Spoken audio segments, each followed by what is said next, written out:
Right now, I'm the operations chief, and the operations chief for the engineers do a lot of the planning and the pre-planning. I always say by the time I show up for a weekend reserve duty, that my job for that weekend is already done, and I'm already planning for the next weekend or the next month or several months out. So it's a lot of pre-planning, figuring out what the job is going to be. Marines, they think of probably the demolition phase of engineering that we typically do. So we do a lot of explosives, dynamic destruction, as well as building. So a lot of people think of the demolitions that we do first off before they think of the building that we can also do. Deconstruction is just the demolition or tearing down of a structure. In Iraq in 2004, outside of the large air base that we were on, there was a small village. So instead of going out there with all this heavy equipment and trucks and all this support personnel, we just set up explosives around these buildings and just detonated it in the blink of an eye and got rid of it that way instead of taking several days to do it, because you're out in outside the wire, they call it, you're off the base, and it's it's the middle of Iraq, so you wanted to get out and come back in. In 2004, we actually were named Engineer Company of the Marine Corps that year for the job that we did in Iraq.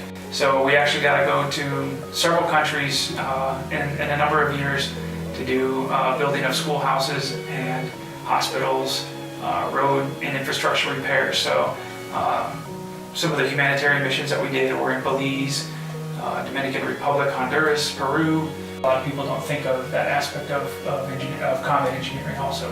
Going to Belize was an adventure in itself. It's a beautiful country, again a third world country. A lot of things that we take for granted here, just even running water. I can walk to the bathroom just down the hallway and turn on the faucet and have a glass of water. It was interesting to experience and humbling to see how other countries survive and what their day-to-day life is like. Honduras, I think that was my first humanitarian trip that I had made to do something like this. So it was an experience in itself, but it was the most rewarding too, because it was smack dab in the middle of a community, and the houses were all around it. So in the morning they would cook us breakfast, outside of their houses, and we would pay them for it. So to integrate with the community and to be within the community all day, every day for weeks on end was also a pretty rewarding experience. We first went there early on in the project. They gave us a tour of the schools that we saw, and when we walked into it, it was humbling to see. We get a tropical storm, the rain would come through and it would blow all the papers everywhere. Rain spray would be coming through the classroom, getting the papers wet, and even the chalkboard wet, so we'd get everything wet. And we figured this is a pretty poor school that we're looking into. And here, this was the technical vocation school, so this is where the kids that are going to college go. So this is their premier school. So to see that, I was like, wow, this is pretty much the best that they have to offer in this town. And we're going to do so much better. We're going to make a much better facility for them.